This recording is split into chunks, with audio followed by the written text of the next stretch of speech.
quinta-feira, 19 de fevereiro de 2009. Uma questão de justiça. Mais de 126 mil presos no país já cumpriram pena e deveriam estar em liberdade, segundo a Secretaria-Geral do Conselho Nacional de Justiça.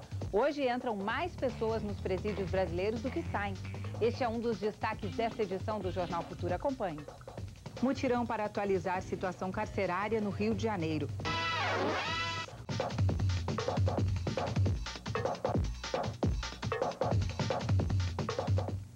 De uma população carcerária estimada em 420 mil pessoas, 30% deveriam estar em liberdade porque já cumpriram suas penas. Por causa disso, o Conselho Nacional de Justiça defende ações imediatas, como a implantação de sistemas de informática nas varas de execução penal e a realização de mutirões nas penitenciárias. No Rio de Janeiro, esses mutirões já começaram. Pilhas e pilhas de processo que mudaram de lugar. Saíram do fórum no centro do Rio e foram para o presídio Vicente Piragibe, em Bangu, zona oeste da cidade.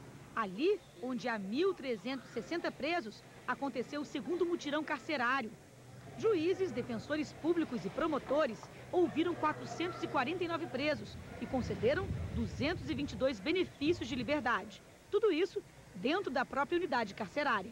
A gente entende que é um avanço, não deixa de ser uma ajuda, mas sim a gente reconhece também como paliativo. Porque existem outras situações e existem um número demasiado de processos e de presos necessitando assistência judiciária de forma mais continuada. Então o mutirão ele vem como um paliativo realmente, ele vem como uma válvula de escape, digamos assim, mas na verdade a gente sabe que com a saída do mutirão, aqueles presos que ficam ainda levam muito tempo para ter assistência judiciária de novo. E dentro do mesmo ambiente a gente consegue fazer com que o processo corra mais rápido, sem aquela burocracia que nós encontramos na rotina nossa habitual. Acaba sendo uma medida paliativa, mas a ideia é que se termine, né? Porque não é o correto ter que fazer mutirão para poder decidir mais rapidamente. A ideia é fazer um mutirão a cada 3 meses. A medida ajuda a desafogar o judiciário. Processos que aguardam parecer há tempos são vistos e presos têm o seu direito de acesso à justiça garantido. O primeiro foi feito em setembro do ano passado, num presídio na capital e no outro em Campos, norte fluminense do estado. Na ocasião, 641 presos foram liberados. Eu acho que isso não dá para ser feito todo mês, toda semana. Tem que ser feito com um certo espaço de tempo para que também a gente não prejudique as outras unidades. Porque as atividades ficam centralizadas nessa unidade. As forças todas voltadas para essa unidade. E fica um pouco prejudicado o atendimento das outras, os processos dos outros presos, né? Hoje há 423 mil presos nos 1.150 presídios espalhados pelo país. A cada dia entram cerca de 200 pessoas a mais do que os que saem. A gente também tem que parar de banalizar um pouco a prisão, deixar às vezes a gente vê decisões, como eu já cansei de ver, de não vou dar liberdade provisória porque não tem comprovante de residência, quer dizer, a gente tem que ter mais responsabilidade na hora de manter as pessoas presas. Os juízes têm trabalhado hoje em dia mais até com as penas alternativas. Nós recebemos as penas alternativas também na vara de execução penal e nós notamos que isso tem tido um resultado satisfatório. Por que isso não acontece em grande escala? Porque muitas vezes é o entendimento de cada magistrado, né? Então isso aí faz com que a gente não tenha como interferir nisso. Quem está sendo omisso nessa questão? Bem, a gente entende que é o governo, né? Em muitos casos a gente solicita que o judiciário se manifeste, o judiciário entende que a responsabilidade é do executivo e ficamos então no meio dessa briga sem que os presos tenham seus direitos respeitados. Nem o judiciário, nem o executivo se manifestam e a gente pede a quem, né? Solicita a quem, denuncia a quem. Bom, e a entrevista de hoje é com a advogada Maíra Fernandes. Ela é da Comissão de Direitos Humanos da OAB e também do Conselho Penitenciário. Maíra, a pergunta que não quer calar nessa hora, né? Por que há necessidade de se fazer mutirões? Por que a gente chegou a esse ponto? Pois é, nós vivemos uma situação de caos, né? O sistema penitenciário brasileiro vive uma situação de caos. Um número enorme de presos, né, para uma estrutura que não suporta essa quantidade de presos. Então, eu entendo que o mutirão, né, a ideia do Conselho Nacional de Justiça, seja um impulso, né? O mutirão serve para dar um impulso, né, mas que, evidentemente, não pode parar por aí, né? Não podemos pegar uma situação de breu, né, acender uma luz e depois apagar a luz e fechar a porta. Então, serve como um impulso para olhar essas falhas, né, essa falência, as mazelas. Pois mas, é, evidentemente, o mutirão, não pode parar por aí. O mutirão consegue detectar essas falhas no sistema penal?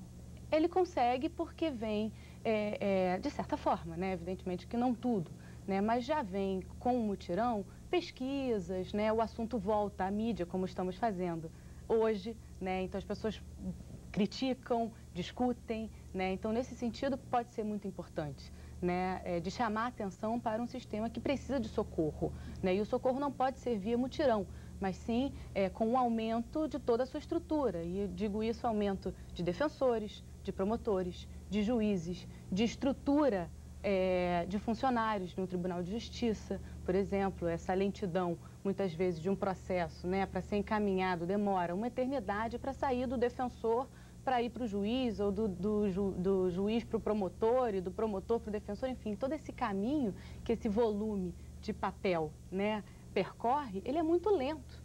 Né? Para uma massa carcerária que só cresce, né? Que só cresce. E ali, embora o processo seja né, um monte de papel, na verdade, ele tem uma vida humana, né, que está presa, está encarcerada e está esperando o seu tempo de progressão de regime, o seu tempo de liberdade, de livramento condicional. E mais do que isso, que em 30% dos casos nem deveria estar ali mais. Estar ali, né? Tempo de pena cumprida, o que é um absurdo.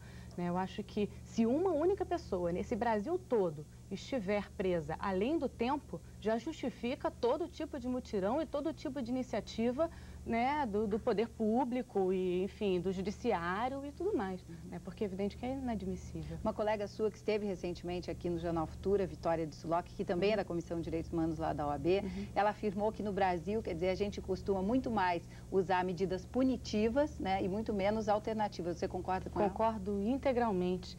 Né?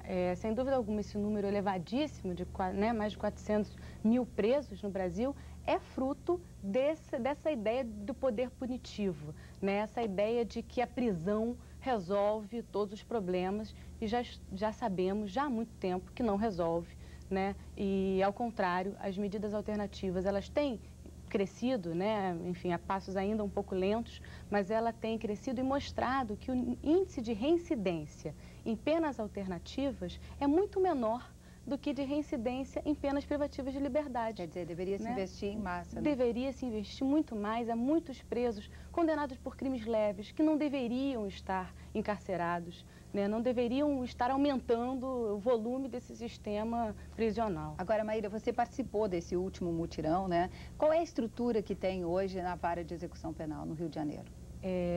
Estrutura em termos de informática, juízes.